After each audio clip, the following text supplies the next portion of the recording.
Cada vez hay más latinoamericanos abandonando la universidad.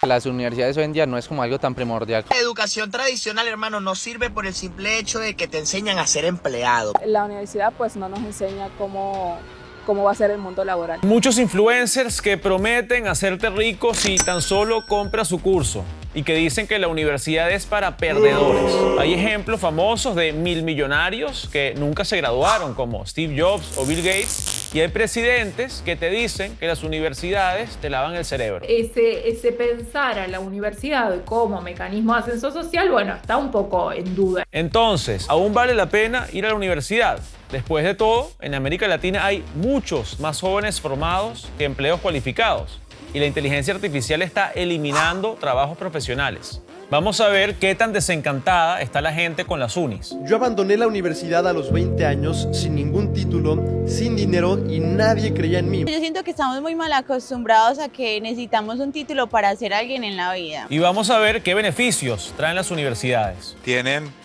salarios mejores que los que no tienen, pero también naturalmente mejora la calidad de vida, mejora las amistades. Veremos qué alternativas buenas hay y también cuáles son los riesgos de querer seguir el ejemplo de vendehumos en redes sociales. Pero si realmente lo que quieres es ganar dinero rápidamente, lógicamente la universidad no es para ti. Pero cuidado, porque pan para hoy, hambre para mañana. Primero, ¿por qué tantos están abandonando la universidad? Me salí del sistema educativo. Guerreros, la universidad es la mayor basura que hay. O sea, no recomiendo a nadie ir. Primero, aclaremos términos. La educación superior es el nivel que sigue después de terminar la escuela secundaria. Muchos le llaman por eso también educación terciaria. Incluye las universidades, donde se estudian carreras profesionales como medicina, ingeniería o derecho, pero también los institutos técnicos y tecnológicos que preparan a los jóvenes para el mundo laboral con programas más cortos y prácticos. En otras palabras, es la etapa en la que las personas se especializan y se forman para trabajar. En 2022, según la Red Iberoamericana de Indicadores de Educación Superior, más de 34 millones de latinoamericanos estaban estudiando en la educación superior.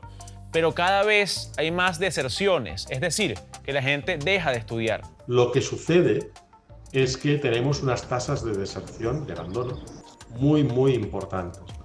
Y eso, combinado con el... Primero, deserción, ¿por qué?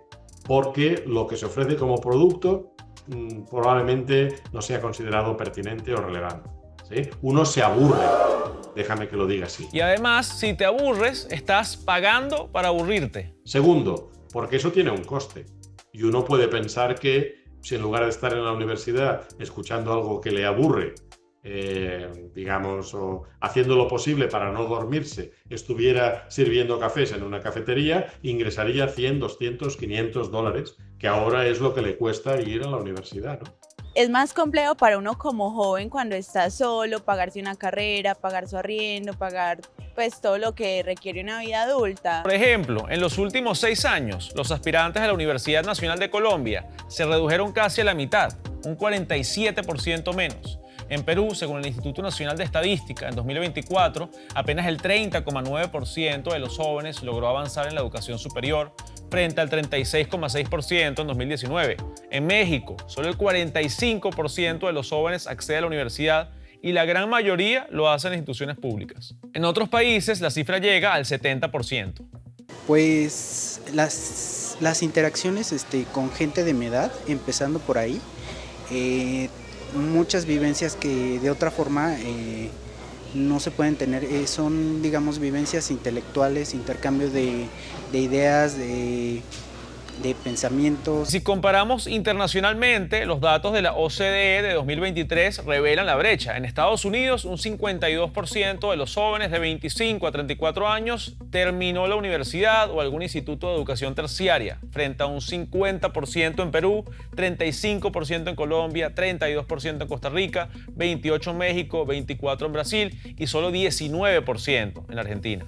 Si nos fijamos en los datos, en la media de la OCDE, que tiene un poco de estadística sobre eso, en los países más desarrollados generalmente la población que tiene diploma universitario está de cerca del 35, 36, 40% en diversos países. Es algo que todavía en la mayoría de nuestros países estamos lejos de alcanzar. En el top 3 aparecen Chile con 49%, seguido de Argentina con 37% y México con 36%.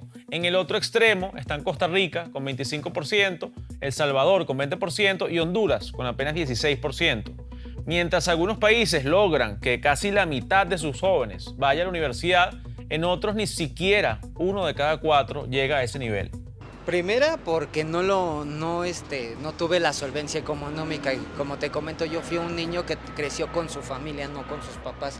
Entonces, para la familia, pues tienen gastos y también es un poquito difícil el apoyarte, ¿no? Entonces, ¿qué haces? Pues te pones a trabajar. Y no solo son los costos, hay muchas razones por las que alguien se iría de la universidad o no se inscribiría.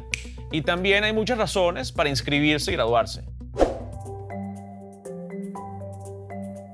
La universidad suele costar plata, es un sacrificio, ya sea porque la pagas o porque dejas de trabajar.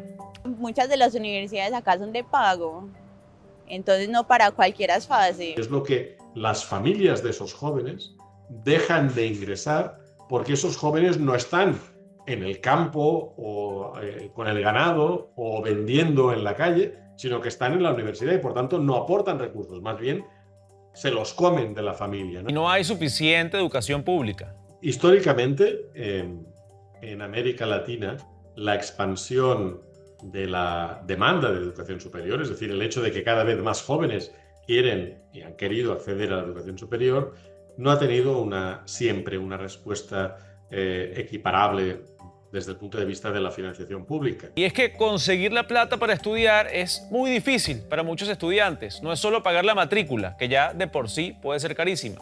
Tienes que mudarte, mantenerte en otra ciudad, comprar materiales, pagar transportes, etc.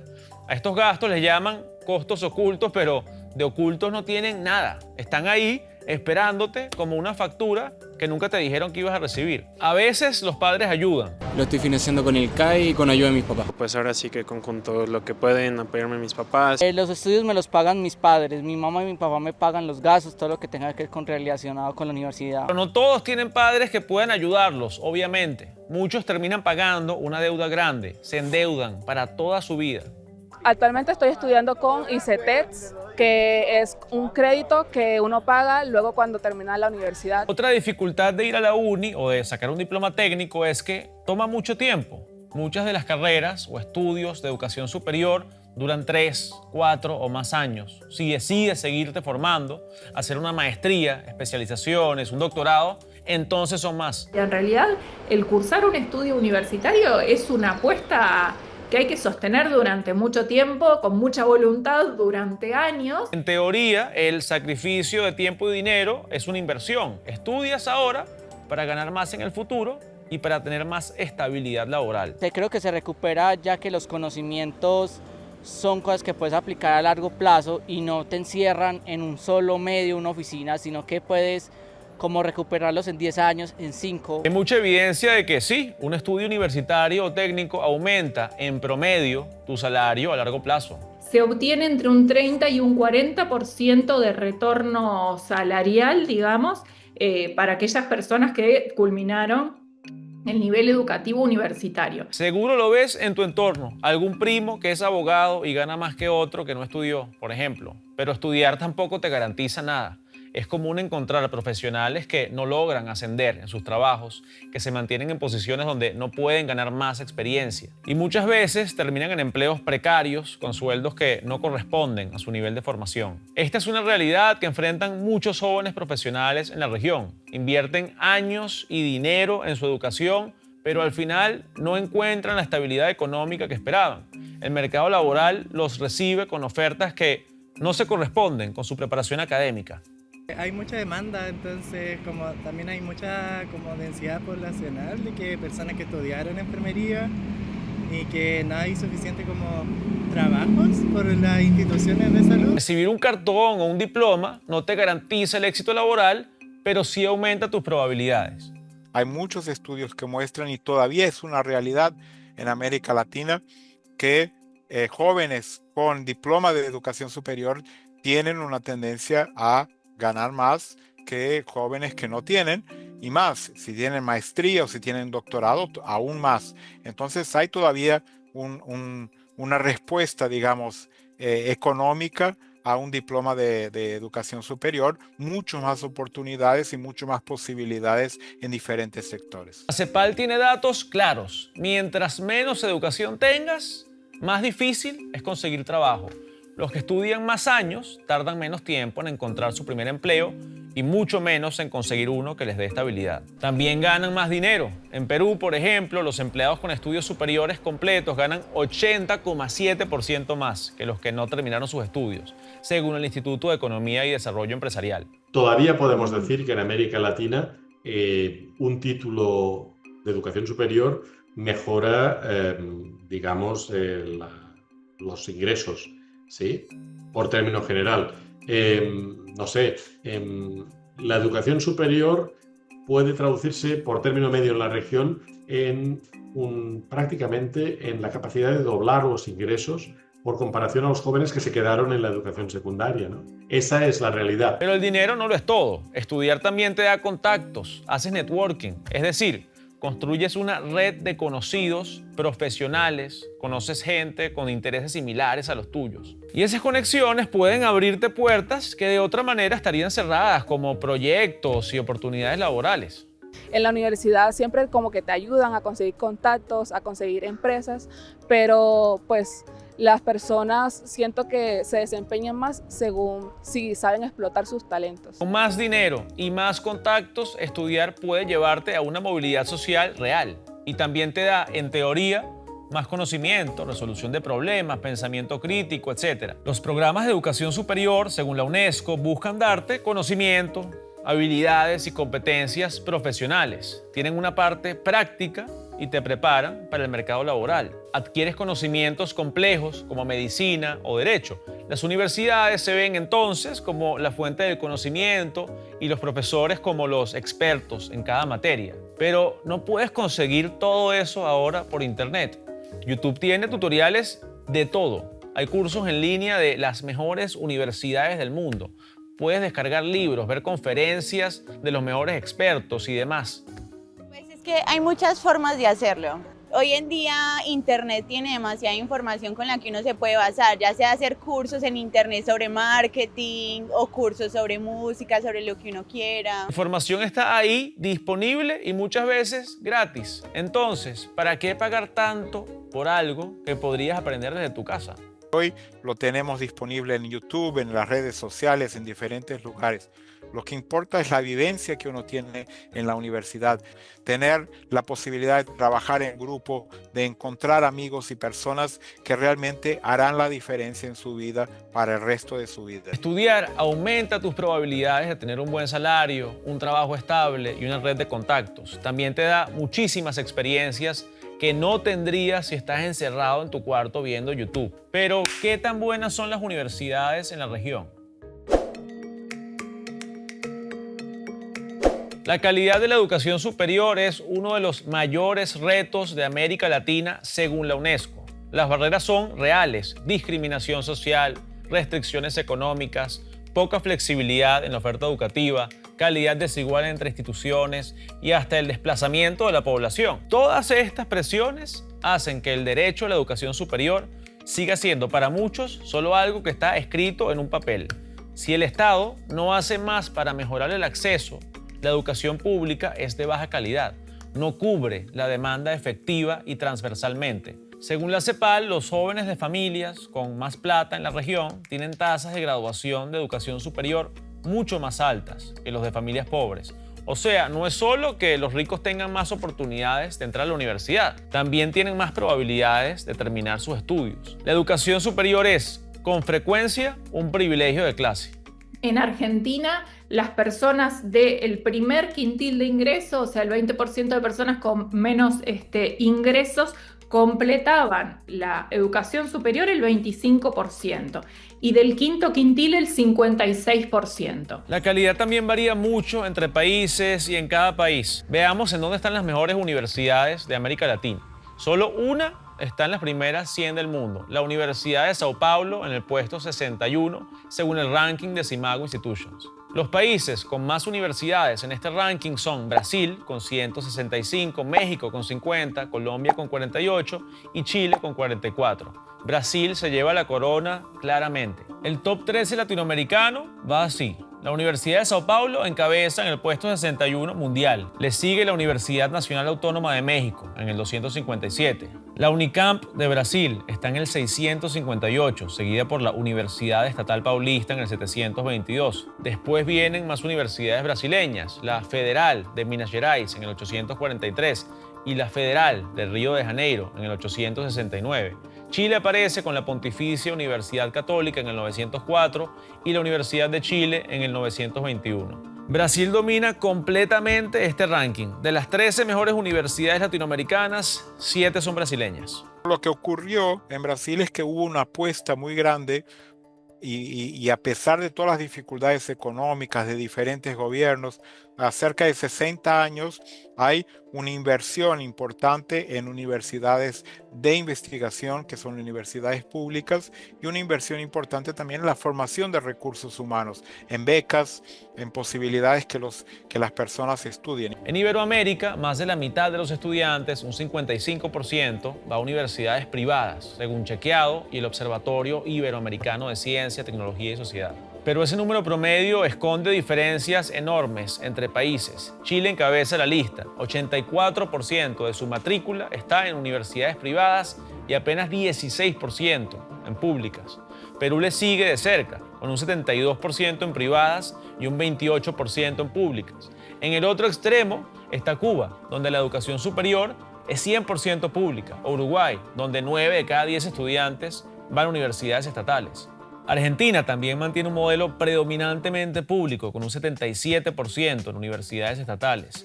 En posiciones intermedias están países como México, donde 64% de los estudiantes va a universidades públicas, y Colombia u Honduras, que tienen un reparto casi parejo de 51% en públicas y 49% en privadas. Creo que es necesario que las universidades se centren más no solamente como en lo académico, sino que también en que somos personas y cada uno es un mundo distinto, que hay que averiguar y adaptar de distintas formas. No todos tenemos las mismas formas de aprendizaje, las mismas formas de entender el mundo, de comprenderlo. Luego están las opciones no universitarias. Como ya dije antes, la universidad no es la única opción de educación superior. También existen institutos terciarios y centros de formación técnica que ofrecen programas más cortos, programas más prácticos, ideales para insertarte rápido en el mercado laboral. Pero parece que casi nadie lo sabe. Según la UNESCO, en la región hay cerca de 6.000 instituciones públicas y privadas de educación terciaria. Solo el 15% son universidades, pero concentran aproximadamente el 70% de los estudiantes. La CEPAL define la educación técnico-profesional, la ETP, como un camino paralelo a la academia. Se concentra en la secundaria alta y permite tanto entrar al mercado laboral como seguir estudiando. La ETP también abre puertas a quienes quedaron fuera de la escuela regular. Sus programas, impartidos en centros especializados, otorgan títulos de técnico medio o la licencia de secundaria. Un modelo clave es la formación dual, que combina clases con contratos de aprendizaje en empresas. Según la UNESCO, hay muy poca variedad en la oferta de educación superior.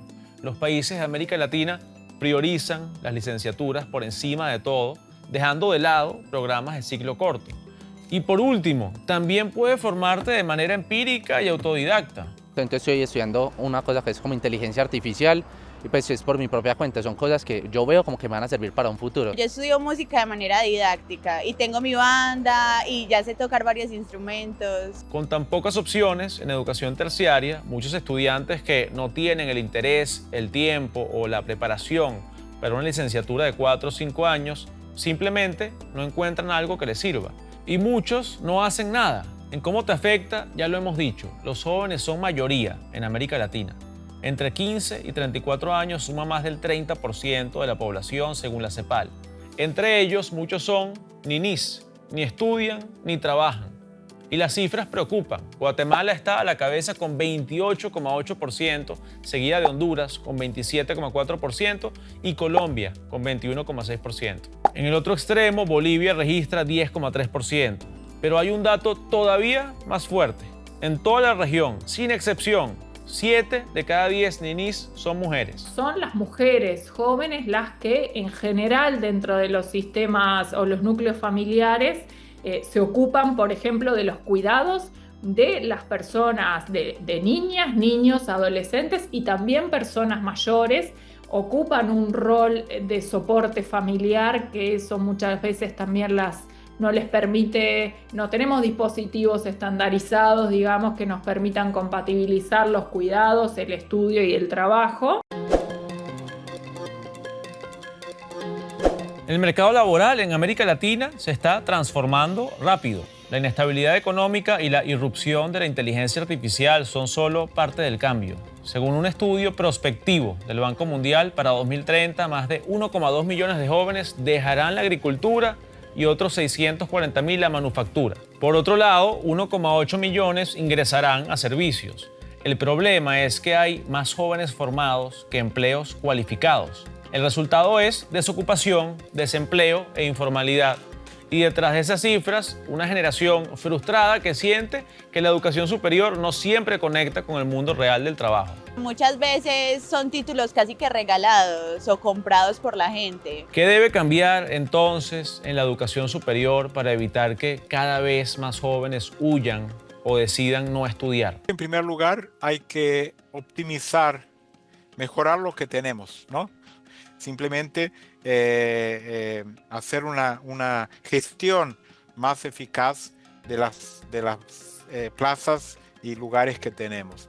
Creo que también es importante pensar en modelos que puedan diversificar el sistema en muchos lugares, que hayan universidades que sean más de enseñanza, públicas, que no cuesten tan caros como universidades que son de investigación, y con eso podrían atender una masa muy grande de jóvenes, poder ampliar también las posibilidades de enseñanza a distancia, con calidad, con un control importante de calidad. Otra opción es que los planes de estudio ofrezcan temas que realmente interesen a los estudiantes. También hay ahí una necesidad de ajustar la oferta a lo que son las expectativas de los jóvenes. Es decir, agarrar aquellos temas que efectivamente preocupan a los jóvenes y desarrollar los programas universitarios a partir de lo que es sus necesidades. Es un reto sintonizar con las necesidades reales de los jóvenes de hoy. No es fácil. Es muy diferente a lo que nos enseña, a cómo vamos a trabajar, porque en la universidad pues siempre nos dicen como que esto debe ser así, así, así, pero en la vida real no siempre es así como... O sea, no es como una forma determinada en que se hacen las cosas. Las universidades en la región siguen siendo estructuras bastante rígidas, con burocracias que frenan la adaptación al mundo laboral cambiante. La clave está en la flexibilidad, agilizar decisiones para actualizar cursos, ofrecer modalidades híbridas y asíncronas que permitan a los estudiantes que trabajan acceder al material en horarios distintos, diseñar currículos más dinámicos y personalizar programas según las necesidades de cada estudiante. Hoy apenas el 11% de los jóvenes logra estudiar y trabajar al mismo tiempo, lo que muestra lo difícil que resulta compatibilizar la vida académica con las demandas reales del empleo. Otra de las claves del futuro universitario es la educación híbrida, que combina clases presenciales con materiales en línea y abre la puerta a más carreras a distancia. Esto exige también más digitalización y tecnología, pero con un enfoque equitativo, que ningún estudiante quede fuera por su origen socioeconómico. Algunos expertos van más allá y proponen una verdadera transformación digital, con automatización, inteligencia artificial, realidad virtual y aumentada, e incluso campus inteligentes que redefinan la experiencia educativa. También necesitamos más carreras técnicas. A mí me da la sensación que los mercados laborales en América Latina exigen la creación, mejor dicho, la generalización de carreras técnicas y profesionales que no necesariamente tienen que ver con la universidad y que permiten adquirir un valor de mercado muy elevado con una inversión de tiempo menor. Y nuestras economías lo necesitan. Y hay que dar más apoyo estatal a quien lo necesite. Adquirí la gratuidad Por ende, estoy con gratuidad a los 5 años que dura la carrera. La gratuidad es un beneficio que entrega el Estado que cubre la totalidad del arancel de la carrera. Una pregunta clave es si vale la pena acortar el tiempo dedicado a la teoría para abrir más espacio a la práctica. La idea es replantear los planes de estudio para que respondan no solo a lo que pide el mercado laboral, sino también a lo que necesitan los propios estudiantes, menos contenidos abstractos y más experiencias que los preparen de verdad para el mundo del trabajo. No alcanza con tener claro qué estudiar o en quién convertirse si las universidades no ofrecen lo que de verdad se necesita: habilidades para triunfar y no solo sobrevivir en el mercado laboral. Para lograrlo, la educación superior debe ser más inclusiva y accesible y dar más información práctica y aplicable. También hay que empezar a reconocer que las universidades no son la única opción. Formaciones técnicas y duales abren muchísimas oportunidades. Por último, para resumir todo esto, es importante que las políticas públicas reconozcan que la formación de los jóvenes es clave para el rumbo que tomará la región. Con eso los dejo. Hasta el próximo capítulo.